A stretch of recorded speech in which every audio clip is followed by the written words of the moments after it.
Honourable lordship, ये दूसरी जमानत का आवेदन है। प्रथम जमानत आवेदन पर इस आधार पर निरस्त किया गया था कि डीएनए रिपोर्ट पॉजिटिव आई थी, लेकिन उस समय माननीय न्यायालय के समक्ष उन तथ्यों को प्रदर्शित नहीं किया गया। मैं माननीय न्यायालय की अनुमति से चाहूंगा कि कुछ तथ्य मैं माननीय न्यायालय के समक्ष रख सकूं। बताएं, प्लीज बताएं।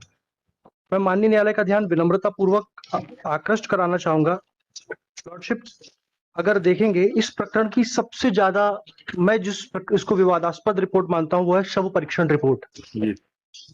ऑनरेबल लॉर्डशिप, कृपया कर इस रिपोर्ट पर आप दृष्टिपात करेंगे जी। तो दिनांक 9। आप कहाँ से बता रहे हैं? सर, मैं छिंदवाड़ा से हूँ, मेरा नाम पीयूष शर्मा है सर। जी जी।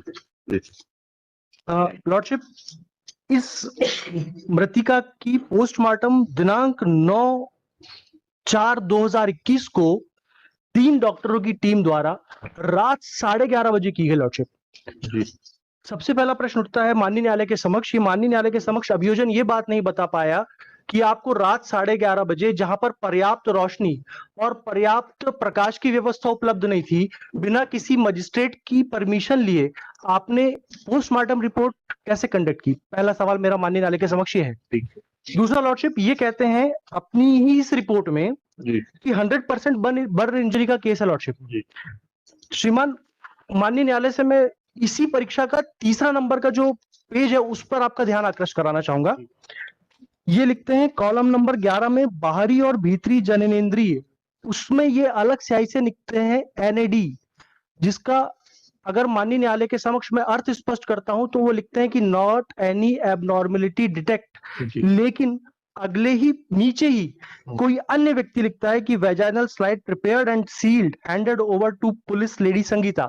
लॉर्डशिप, रात 11:30 बजे पोस्टमार्टम हो रहा है, लेकिन फिर मैं माननीय न्यायालय का ध्यान विनम्रता पूर्वक आकृष्ट कराना चाहूंगा सर, संगीता युवनाती की जब्ती पर अगर आप दृष्टिपात करते हैं लॉर्डशिप, तो ये देखेंगे कि ये पोस्टमार्टम के पहले दोपहर 3:50 पर हो गई थी, जबकि पोस्टमार्टम रात 11:30 बजे हो रहा है। तो पुलिस के पास किसी भी महिला के वेजाइनल स्लाइड बनाने की क्या क्षमता थी? माननीय न्यायालय के समक्ष अभियोजन इस बात को स्पष्ट करने में पूर्णतया विफल रहा है कि पोस्टमार्टम पे तारीख बताइएगा सर। 9/4/21 को 3:30 पर वेजाइनल स्लाइड प्रिपेयर कर रहे हैं सर। अच्छा, लेकिन कॉलम नंबर 13 में आप देखेंगे, कॉलम नंबर 13 में नमूना सील की जगह संगीता अंकित है, लेकिन थाने की सील नहीं लगी हुई है।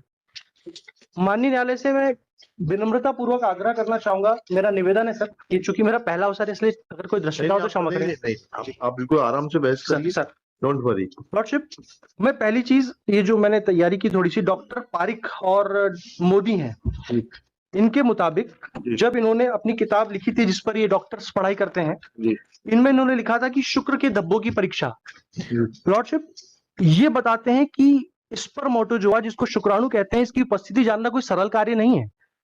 इसके विरोधी तत्व जैसे कपड़ों का प्रकार, पुरानापन और प्रयोगशाला में पहुंचने तक वे धब्बे किन परिस्थितियों से गुजरे हैं, इस चीज को माननीय न्यायालय के समक्ष बताना बहुत आवश्यक होगा। लॉर्डशिप, पहली चीज ये उठती है कि आप 9/4/21 को मृतिका की पोस्टमार्टम रिपोर्ट कंडक्ट करने से पहले बिना सील बंद लिफाफा तैयार करे वेजाइनल स्लाइड प्रिपेयर करते हैं। इस चीज का मेरी बात से रिलेवेंसी इस बात पर है, माननीय न्यायालय से मेरा विनम्रता पूर्वक आग्रह है सर, कि जो महिला 100% जल चुकी हो, आप उसके योनि मार्ग से शुक्राणु कैसे प्राप्त कर पाएंगे, जबकि जो स्पर्म होते हैं वो मतलब दाह के प्रति बहुत ज्यादा सेंसिटिव होते हैं, और जब कोई महिला 100% ही जल चुकी हो तो ऐसी दशा में प्रथम दृष्टया ये भ्रम और प्रथम दृष्टया संदेह उत्पन्न होता है कि जलने के बाद किसी भी महिला की वेजाइनल स्लाइड प्रिपेयर नहीं की जा सकती। ऑनरेबल लॉर्डशिप से मेरा दूसरा बहुत बड़ा निवेदन है सर, अभी मैं एक लेटेस्ट एक जजमेंट था जिसमें शरद बिरथी चंद का हवाला हुआ था, और एक हवाला आया था सर 1984 का 4 सुप्रीम कोर्ट ऑनरेबल माननीय उच्चतम न्यायालय का, पेज नंबर 116 है। इसमें माननीय उच्चतम न्यायालय ने कहा है कि किसी माननीय न्यायालय के समक्ष अगर आप कोई भी प्रकरण पेश करते हैं जिसमें आप परिस्थिति जन्य साक्ष्यों की बात करते हैं, तो माननीय न्यायालय के समक्ष अभियोजन को यह स्पष्ट तौर पर बताना पड़ेगा कि केवल आप कह देने मात्र से कि कोई व्यक्ति अभियुक्त है, कह देने मात्र से कि कोई रिपोर्ट अभियुक्त के खिलाफ है, आप उसको अभियुक्त साबित नहीं कर सकते जब तक कि आपके पास चेन बाय चेन, कड़ी बाय कड़ी और साक्ष्य बाय साक्ष्य माननीय न्यायालय के समक्ष संदेह से परे कोई चीज प्रमाणित नहीं होती है। लॉर्डशिप, ठीक इसी तरह की प्रकृति का मामला था Hemant versus state of Madhya Pradesh, और माननीय उच्चतम न्यायालय ने अभी रवि कुमार राहुल वाला केस था। जी सर, ये कॉपी वर्सेस स्टेट सर ये वाली कॉपी सर को दीजिए।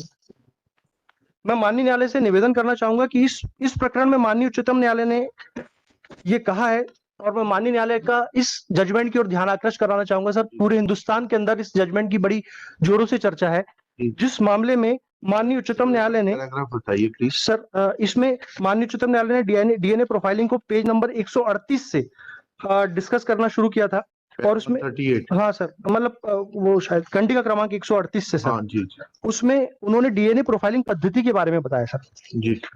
माननीय उच्चतम न्यायालय का ऐसे मामलों के बारे में कहना था कि डीएनए किया जाता है, ये कोई बहुत बड़ी बात नहीं है, लेकिन डीएनए को करने के लिए और माननीय न्यायालय के समक्ष डीएनए की सत्यता को प्रमाणित करने के लिए इसकी आपको सबसे पहले ये बताना पड़ेगा कि जो स्लाइड है, जो नमूना है, उसको विधिवत संरक्षित किया गया, उसको विधिवत लैब तक पहुंचाया गया, क्योंकि डीएनए के ऐसे अणु होते हैं जो शरीर के किसी भी तरल भाग द्वारा गुजरते रहते हैं। इसी तरह डीएनए का पॉजिटिव आ जाना किसी अभियुक्त को दोषी ठहराए जाने के लिए पर्याप्त नहीं होगा, जब तक कि ऐसी संपूर्ण परिस्थितियों को माननीय न्यायालय के समक्ष स्पष्ट ना कर दिया गया हो। लॉर्डशिप, इस पूरे प्रकरण में जो मैंने माननीय न्यायालय के समक्ष अभी प्रकरण प्रस्तुत किया है, उसमें भी 5 माह के विलंब के बाद ये जो सैंपल था पहुंचाया गया। लॉर्डशिप, इस प्रकरण में ना तो कोई सीलबंद लिफाफा है, और आफ्टर मतलब 4 माह के बाद सर ये इसकी डीएनए सैंपलिंग कराते हैं। ये इसकी रिपोर्ट आती है सर 20/9/2021 को। लॉर्डशिप, 20/9/2021 की आप रिपोर्ट देखेंगे, और 9/4 को महिला का पोस्टमार्टम रात 11:30 बजे हो रहा है। साहब, 3 महीने तक ये कहां इस स्लाइड को रखे रहे बिना सीलबंद नमूने को? जी थाने में रखा रहा। जी। थाने में जब आप रखे रहते हो तो नमूने से छेड़छाड़ करने की आशंका से इनकार नहीं किया जा सकता। और लॉर्डशिप, इस प्रकरण की सबसे बड़ी चीज ये आती है कि जब ये वेजाइनल स्लाइड और स्वैब बताते हैं, जबकि मैंने माननीय न्यायालय को पूर्व में निवेदन कर बताया था कि इन्होंने केवल सर स्लाइड प्रिपेयर की थी, स्वैब नहीं बनाया था सर। तो सर ये स्वैब इनको कहां से प्राप्त हो गया अतिरिक्त? इसका मतलब ये है कि अभियुक्त को झूठा बचाने के आशय से इन्होंने ये पूरी कथा रची है। लॉर्डशिप, इसके बाद जब ये जांच होती है, फिर ये स्लाइड वापस आता है। लॉर्डशिप, ये इसका ब्लड निकालते हैं। ब्लड इन्होंने निकाला, किस अवस्था में निकाला, कितनी मात्रा में निकाला, किस तो उसका तो मेमो होता है, बनता है सर। लेकिन मेरा माननीय न्यायालय से निवेदन है कि सर आपने तो ब्लड निकाल लिया, लेकिन इसके पहले तक हमको फंसाने की संपूर्ण कार्यवाही अभियोजन के द्वारा सुनिश्चित कर ली गई। आईओ एग्जामिन हो गया, सर, आईओ से पूछा ये सब चीजें? सर अभी तो मैं माननीय न्यायालय के समक्ष डिले के लिए आया था कि हमारा ट्रायल नहीं हो पा रहा। बेल देने आए, बिल्कुल ठीक है जी, लेकिन ये सारे सवाल तो आप आईओ से पूछेंगे ना। मैं माननीय न्यायालय के समक्ष सैंपल प्रॉपर्ली सील नहीं किया गया, डॉक्टर आएगा, डॉक्टर से पूछेंगे, सर है ना। और सर आप उससे पूछेंगे, डॉक्टर से पूछेंगे कि 100% बर्न केस में जो है ये वेजाइनल स्लाइड बनाई जा सकती है कि नहीं बनाई जा सकती, what will be the impact of the burn injuries on the efficacy of the sperms or the DNA material which has been recovered from the vagina of the victim।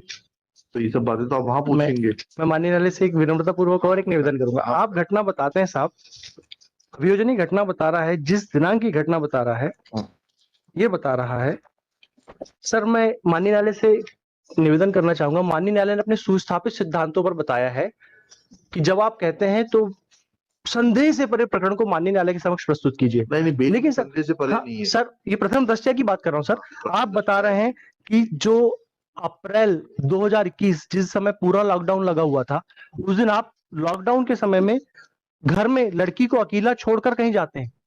Lordship, जब लॉर्डशिप वहां पे सब जगह lockdown लगा हुआ है, ऐसी दशा में कोई किसी व्यक्ति को अकेला नहीं छोड़ेगा।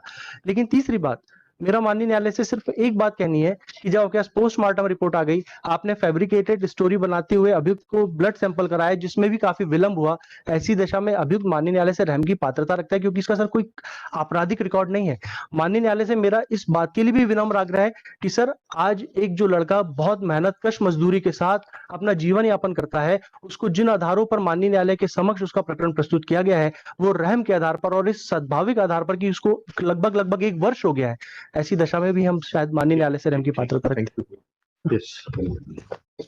जो जितना आर्गुमेंट ले रहे हैं सर, उससे तो सब डॉक्टर और आईओ ही बता पाएगा। बाकी मेरिट पे तो सर जो दो विटनेस हैं, इसने पूरा बताया इसके क्या ऊपर। बताया, पढ़िए। और जो ये डिसीज है sir, age at about 15 years of age. लड़की तो माइनर है ना, हाँ, consent तो 18 आएगी नहीं। 15 साल की है sir. That's what I'm saying. Consent. और डीएनए रिपोर्ट उसमें लिखिएगा, after hearing learned counsel for the parties and going through the record, it is evident that first bail application was dismissed due to finding of the concerned SFSL laboratory that DNA material found on the vaginal slide matches with the DNA material collected from the present applicant. Full stop. There is no change of circumstance.